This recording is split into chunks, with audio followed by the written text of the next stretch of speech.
next week, week after that. But I am very concerned. Because if there's one area of concern I have with this team, and it's really the only area that I'm tremendously worried about, it's the offensive line. I mean, the inability of Michigan State's offensive line to stay healthy in 15, 16, 17, 18. Now, we're not off to a great start in 19. It's been one of my biggest problems. You got to change the way you're training these kids. You got to change the way you're doing business because your guys are getting hurt every year. And last year, it was a Travis Shamakary of both injury and ineptitude. And now we're starting off the season with our best guy hurt again. Back-to-back years for this guy. Am I wrong to be a little bit concerned here? Oh, he's just not on the depth chart this week, but he might be back next week. Dude, I played that game last year, and I'll tell you, I didn't see the real Colt Ewins last year. No, not at all. I think it's... Look, anytime, and we've talked about this at length the past couple weeks with Stafford and a potential injury, whatever. Anytime there's rumors or an issue, some reason to be concerned about the health of a starter a week before the season, no issue at all in being concerned. Of course, it's normal. Not that I could ever get Michigan State fans to call and have something to say. That's the realest Michigan fan I've ever heard. Walmart needs to sell his call to other customers. Could you imagine Michigan fans driving around with that little cassette tape of Jason on it? This is what the fan etiquette guideline book. We should establish the fan etiquette rules, yeah. It's noticeable. The narrative's changing. MSU is getting more buzz late, and Michigan seems to be getting some negative. National voices criticizing the program. The narrative changes. You buy that, Mike? I do, because I think that there have been a lot of national voices lately that have been critical of Michigan. Urban Meyer's one of them. Reggie Bush, certainly Paul Feinbaum, whatever. I think it's obvious that the public follows a lot of the national narrative and national storylines when determining what they're betting on. I think it's fair to say that. Yeah. Let's go to Forrest. Is it Forrester or Forrest? It's cut off in the box. Okay, Forrester, I'm sorry. Welcome. What's going on? No worries, buddy. You can call me whatever or other things, depending on what you think of me. Well, what's up? But, I was just a little bit confused. I wanted some clarification. When you say Michigan has only one national championship since 1948, which they did win one then, and they won one in 1997, how's that timeline working? Are you skimming over the 1997 championship, or are you know what I'm saying? How are you gauging that? They won the title in 97. I don't buy into people who do the whole half and all that crap. They won the title in 97. They've got one title since 48. What's confusing about that? Well, I'm just trying to understand, why don't you just say they've got one title since 1997? I know you hate Michigan, but it's like you're trying to... My hatred doesn't make it look worse. No, I don't need to make it look worse. It's 71 seasons of football. You won one title. I don't need to make it look worse. It's a fact. Facts don't have hatred. It's a fact. Right, but why do you need to go further back? Why can't you just say 1997? You know what I'm saying? And this is not coming from a Michigan or Michigan State fan. You're This is just a leaving. football fan. You know what I'm saying? Well, first of all, I don't believe that you're not a Michigan fan, because I don't know why you'd make this call and choose to take this stand, but that's okay. First, because there were 60 years, 50 years prior to that, where they didn't win it. And they didn't do anything correct. They were terrible. Didn't say terrible, didn't win natty. My point is, Forrester, we'll try it again. They claim 11 national titles. I believe it's one of the great follies in sports because 10 of them are 48 and prior. For me to point out that they've won one national title since the 48 title is factual. Why would I say one since 97? They haven't won one since 97. Okay. What are we doing here? I'm being serious. Are you messing with me, Forrester? I kind of feel like you're messing with me. I'm not messing with you. I'm just trying to understand why it is you're using a further back date when all you need to say is in the past 20 years Michigan has a title. They are more relevant. So let me give you a different way. Than Michigan State. Let me give you a different way. You have to go back further. When was the last time Michigan State won a title? What was it, 66? Okay, when was the last time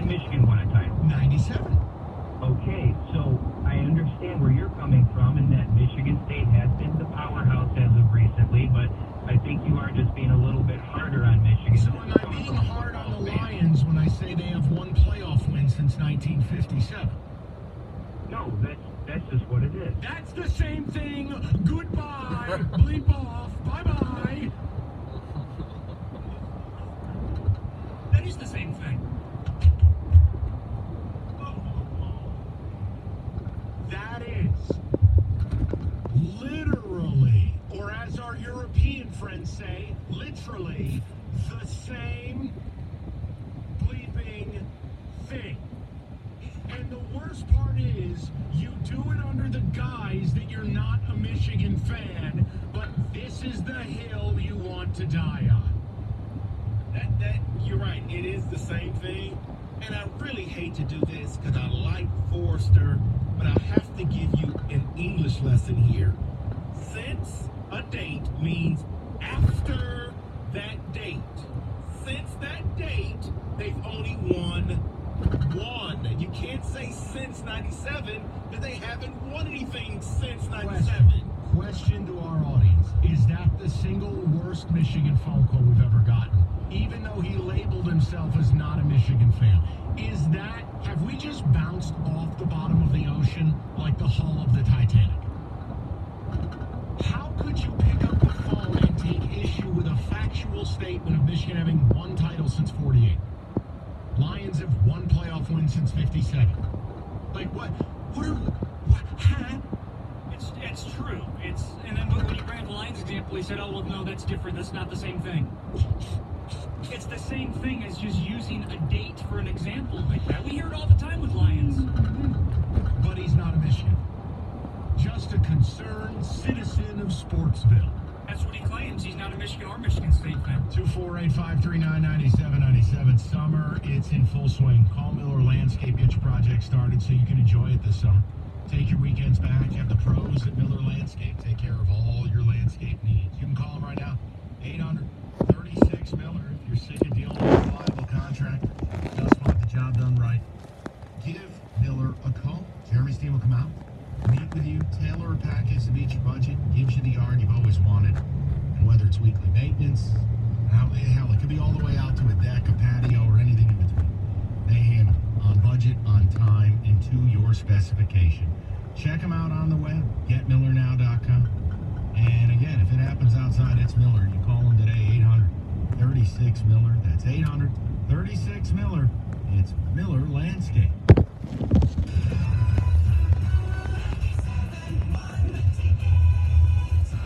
The Flame Golden 6-pack is back, but not for long. You'll get an expertly installed AC unit, furnace, water heater, humidifier, and a Nest thermostat, plus 1-year Gold Plan membership, all for as low as $79 a month for a limited time only. Call Flame first or visit flamefurnace.com. This CBS Sports Minute is brought to you by Taylor Ford.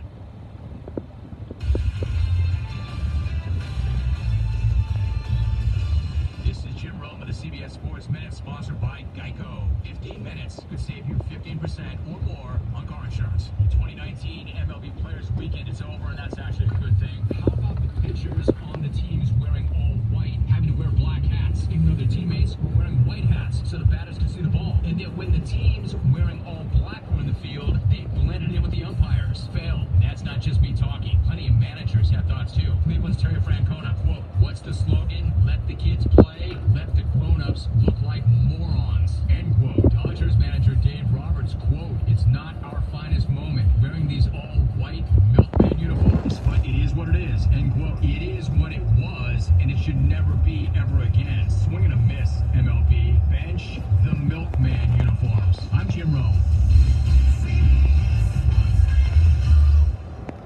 Great news, there's a quick way that you can save money. Switch to Geico. All it takes is 15 minutes to find out if you could save 15% or more on car insurance. And Geico offers coverage for more than just car insurance. Got a motorcycle? Geico's got you covered. Got an RV? Covered. A boat? Covered. How about homeowners or renters insurance? You bet Geico's got you covered. And there's so much more Geico can help you with. Plus, don't forget the discounts. Go to geico.com today and see how much you could save. That's geico.com. You do it right to save because you work too hard for your money not to.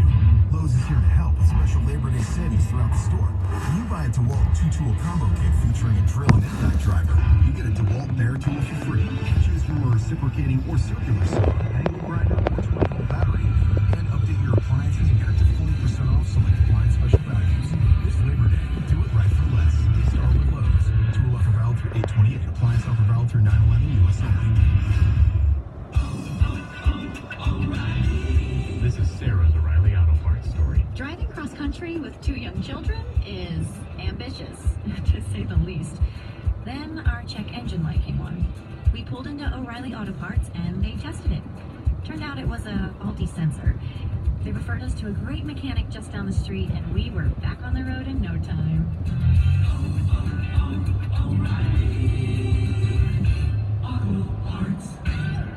Hurry into the Ford Hurry Up and Save sales event and get 20% estimated savings on select Ford SUVs. Plus, earn complimentary maintenance through Ford Pass Rewards. Loader must be activated within 60 days of purchase through the Ford Pass app on a smartphone and remain active for at least 6 months after activation. Eligible on select 2019 model year vehicles. Vehicle must have arrived at dealer at least 61 days prior to the sale date. Estimated savings include an average dealer discount based on a sales survey of average discounts offered by Ford dealers nationally. Discount may vary. Dealer determines price. For all offers, taking retail delivery from an authorized Ford dealer stock by 9 p.m. today. See participating dealer for complete details. Or if you want to lease, current AZ Plan Escape lessees can lease a 2019 Ford Escape SE 4-wheel drive for only $159 a month for 24 months with $2,039 due at signing. Not all lessees will qualify for Ford Credit Red Carpet low mileage lease. See dealer for complete details. Some exclusions may apply. Take new retail delivery from dealer stock by September 3rd. And visit a Southeast Michigan Ford dealer today. Now available for download. Always Aggravated. A Mike Valenti signature podcast. Get it on radio.com and Apple iTunes.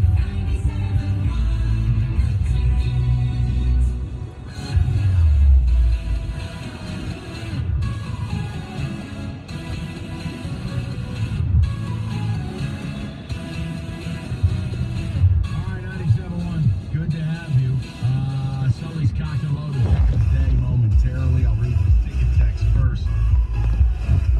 Oh, God. Forrester's getting pummeled by the ticket texters. My brain hurts. Shut this dude up. Forrester sure sounds like the name of a Michigan fan. Lincoln Bixon. This call is making me dumber. Please end it. This is coming from a moron. Facts are facts. Typical Michigan fan, Forrester. And worst call ever. Thanks, Forrest. This poor guy is getting pummeled. All right, let's go over to the cocked and loaded pick of the day. Following Sully's worst bet ever last night. It's 4:45. Not getting any action at home. As Sully laid it down for you. Bangkok 96. It's Mike Sully's cocked and loaded. I'd love to get that poll, for sure. Well, we are still 31 units ahead, people. All right, we don't get worried that we got crushed last night.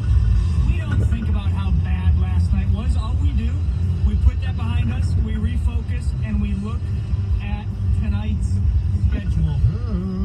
We're going to look at the Twins White Sox game, little AL Central action. Over under set at 9 right now. 9 runs. Excuse me, it's actually 8.5. We actually picked up half a run. I'm going to go over 8.5 runs. Reason why? Over's 5-1. The Twins last 6 overall. I just expect a bunch of runs. I think that the over, it's like 12-5 in the last 17 between these teams. I expect it to go over 8.5. Not saying it'll be anything like last night with 19-4, but over 8.5 runs for the Twins White Sox game. I just can't wait for Thursday. Football. Yeah, finally some football. Football will be on the docket. Also, our new podcast, Cash the Ticket, which I know Sully was just talking about with some high-level executives here. Oh boy. We were briefly, yes. Yep. We're excited about that, though. That should be fun. Make sure you're following the social media as well. I can't emphasize that enough. We just posted another promo. Thursday, debut. Go subscribe to TicketsRadio.com. We'll go to Chase. Valenti Podcast on Instagram. Tons of stuff on there, guys. Chase 97.1. What's up, Chase? Hey, Mike. So I largely agree with what you're saying. There's some things that I somewhat disagree about. I guess, firstly, as far as the expectations, Harbaugh's got to win the Big Ten East this year. No question about that. Michigan has covered against Michigan State. They were 7-point favorites. Last year they won by 14. So they did cover there. I guess, I think Michigan State isn't. The whole narrative of Michigan is they got to beat Ohio State this year, and rightfully so. But people aren't talking about Michigan State enough, and Michigan State scares the crap out of me because I've been alive the last decade or so. But I guess there are a few reasons why I'm hopeful. I guess Michigan State had the 62nd best pass defense in the country. They lost 2 starters, Lane and Willis, who were both very good. And then Michigan ran for... Yeah, but hold on. The stat is skewed because they allowed 5 rushing yards a game. I mean, let's be fair. And the offense left the defense on the field all game. I'd be careful with the ranking stuff. Let your eyeballs tell you what it looked like. Yeah, well, I guess last year Michigan was doing something with the ball. They didn't score this. Well, that's the primary role of defense the last time I checked. Fair. I don't know. I guess I am hopeful that, I think we rip Harbaugh for running an Asian offense where he tries to modernize it, and then we rip him for... No, who's ripping it? I'm not ripping it. I have the same questions about Josh Gaddis that I have about Brad Salem. We have 2 offensive coordinators that have never called a meaningful play in a high-level, high-leverage situation, Chase. I want to see it. I'm excited to watch you guys Saturday night. It all begins Saturday night. I need to see what Josh Gaddis is, and then if you find yourself in a tight spot, how does he react? Is he the one making the call? We got to see it. It's the same thing with Salem. So, did you watch College Game this Saturday? This is totally different than where I wanted to go, but Harbaugh said something that really concerned me during his interview. So, the other thing I was going to say is that I've never actually heard Michigan's football program marketed as leaders and best. I've only heard that in an academic sense as the #1 public university in the world and such like that, because it's they're not the leaders and best. So it's in your fight song. I mean, what do you want me to tell you? Oh, fair. But anyway, Harbaugh said that he was talking about Gaddis, and I think he was talking to Reese Davis, but he said, oh, well, when there's time that I want input, we'll see what happens or something like that. And right there I said, right. I was like, that is not what I wanted to hear. Nope. No, and remember when Gaddis was asked about it, Chase? He was asked a question about Harbaugh and the play calling and is it your offense? And the easiest answer is, it's my show. He didn't do that. He went into one of these 500-word dissertations where he talked himself into a pretzel. That concerned me. Yeah, well, I actually felt decent about the Gaddis thing too, because Harbaugh gave me his word as a man and stuff like that. I was like, okay, I can deal with that. But then Harbaugh was like, well, when I want to put in my 2 cents, whatever, and that, I really didn't like that. That scared me. And then I guess the last thing is last week I was listening to the D'Antonio audio during the commercial break, and he said that Michigan State's been prominent the last couple of years, and last week there was a big talk about the semantics about whether Michigan was relevant versus prominent. I guess I wanted your thoughts on that. I don't think we've been prominent or relevant the last couple of years. Sorry. I mean, the 10-3 season was cute, but we were dreadful offensively. We were never the best team in the Big Ten. 16 in last year were total vomit disasters. Nah, Chase, I ain't getting lost in the sauce on that. Prominent, relevant, we weren't either. You want prominence, you want relevant? Go back to 2015. 2014, 2013, 2011, 2010. That's prominence, that's relevance. The rest is all window. Let's go over to John, 97.1. Hi, Johnny. Hey, Mike.